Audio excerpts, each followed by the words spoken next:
नमस्कार, जनप्रभा सुपरफास्ट में आपका स्वागत है। मैं हूं हेमेंद्र सिंह। एक नजर डालते हैं आज की सुर्खियों पर। महाराष्ट्र के सियासी संकट पर सुप्रीम कोर्ट में सुनवाई आज। एकनाथ शिंदे गुट के विधायकों ने दायर किया याचिका। राज ठाकरे और एकनाथ शिंदे की 3 बार फोन पर हुई बात। शिवसेना के बागी विधायकों की मन से ज्वाइन करने की अटकलें।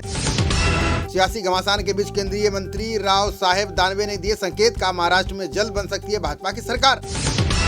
अपने मुखपत्र सामना में शिवसेना का बागी विधायकों पर तंज का केंद्र सरकार की ताल पर नाच रहे नचनिए। राष्ट्रपति पद के उम्मीदवार यशवंत सिन्हा आज दाखिल करेंगे नामांकन। एक और दल तेलंगाना राष्ट्र समिति ने समर्थन देने का लिया फैसला।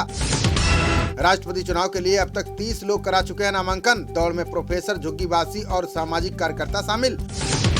1 जुलाई से समर्थन अभियान शुरू करेंगी राष्ट्रपति उम्मीदवार मुर्मू। जनजातीय आवासी वाले राज्यों के सीएम से सीधे करेंगी संवाद। पीएम मोदी और अर्जेंटीना के राष्ट्रपति ने की द्विपक्षीय संबंधों की समीक्षा। व्यापार, निवेश, रक्षा सहयोग, कृषि और खाद्य सुरक्षा पर की चर्चा। पंजाब की भगवंत मान सरकार आज पेश कर रही है अपना बजट। शिक्षा, स्वास्थ्य और कृषि पर बजट में रहेगा फोकस। अग्निपथ योजना के 3000 पदों के लिए 56,960 आवेदन। वायुसेना में 5 जुलाई को बंद हो जाएगा पंजीकरण।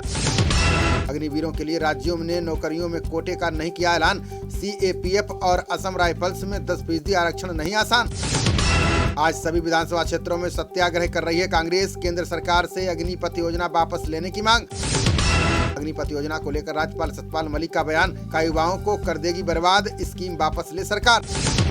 संभावित सैन्य खतरों पर वायुसेना प्रमुख बीआर चौधरी का बयान। कहा, चीन पाकिस्तान की हर चुनौती से निपटने को हम तैयार। चौधरी बोले, साइबर मोर्चे से हमलों के लिए तैयारी जरूरी। हर बड़े खतरे से निपटने में सक्षम होगी थिएटर कमांड।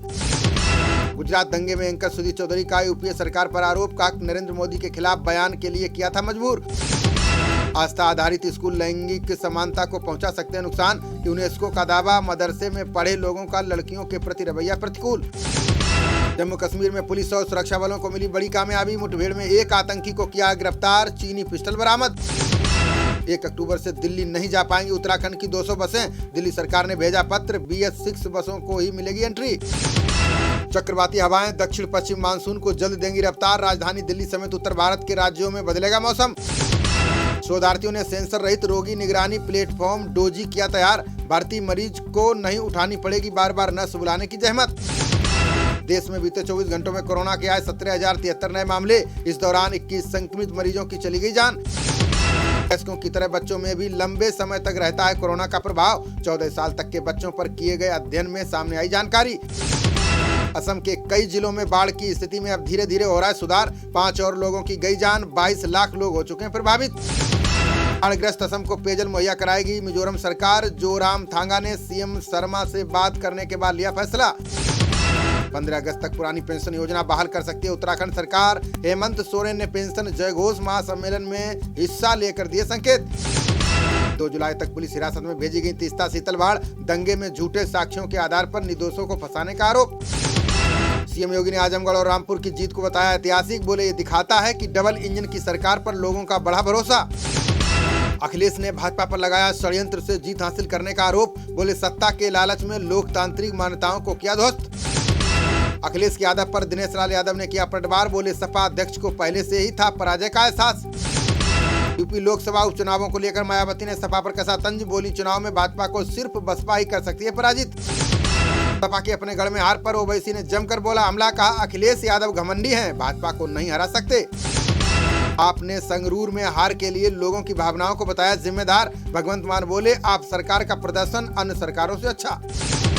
सर्बानंद सोनोवाल ने बंदरगाहों के विकास में निजी भागीदारी पर दिया जोर। बोले, सार्वजनिक निजी साझेदारी मॉडल से सरकार पर कम होगा दबाव।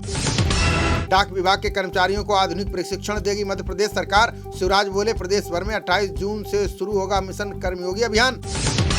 पूर्व IPS अमिताभ ठाकुर ने बलिया से चुनाव लड़ने का किया ऐलान। बोले, आजादी के संघर्ष में बलिया को कहा जाता है बागी की धरती।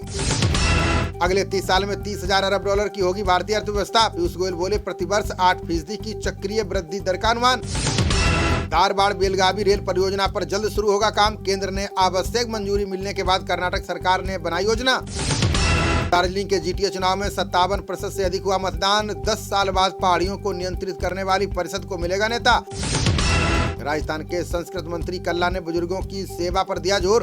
बोले, बड़ों को प्रणाम करने से आयु और बल में होती है बढ़ोतरी। अशोक गहलोत ने माही परियोजना के लिए मंजूर किए 545 करोड़, बोले नहरी तंत्र के मजबूत होने से खेती के लिए पानी की समस्या होगी दूर। मंडल के आबकारी मंत्री IMV गोविंदन ने दिया विवादित बयान, बोले युवा संगठनों में छात्रों का एक धड़ा हो चुका है शराबी। कन्हैया कुमार ने की अग्निपथ योजना को वापस लेने की मांग, बोले केंद्रीय मंत्री सेल्समैन की तरह बेच रहे हैं सरकारी नौकरियां। जातिगत जनगणना को लेकर केंद्रीय मंत्री गिरिराज सिंह का बड़ा बयान, बोले किसी भी हालत में बांग्लादेशियों को नहीं होने देंगे शामिल। हरियाणा में 700 कृषि विकास अधिकारियों की होगी भर्ती, कृषि मंत्री JP दलाल बोले मुख्यमंत्री से मिल चुकी है मंजूरी। जम्मू कश्मीर में स्वतंत्रता सेनानियों और बलिदानियों की गाथाएं पढ़ेंगे छात्र, 6ठी और 8वीं कक्षा तक के पाठ्यक्रम में किया जाएगा शामिल। नई सूची में टीकाकरण के मामले में फिर यूपी अव्वल, 16 करोड़ से अधिक लोगों को मिली वैक्सीन की दोनों डोज। दीपक हुड्डा के दम पर भारत ने आयरलैंड को 7 विकेट से हराया। टीम इंडिया ने 2 मैचों की सीरीज में 1-0 की ली अजय बढ़त। 12 ओवर के मैच में आयरलैंड ने 4 विकेट पर बनाए 108 रन, जवाब में भारत ने 10वें ओवर में हासिल किया लक्ष्य। भारत और लीसेस्टरशायर के बीच अभ्यास मैच ड्रा पर छूट, कोरोना से ठीक होने के बाद अश्विन ने हासिल की फिटनेस। खबरों का सिलसिला जारी रहेगा, देखते रहिए जनप्रवाद। नमस्कार।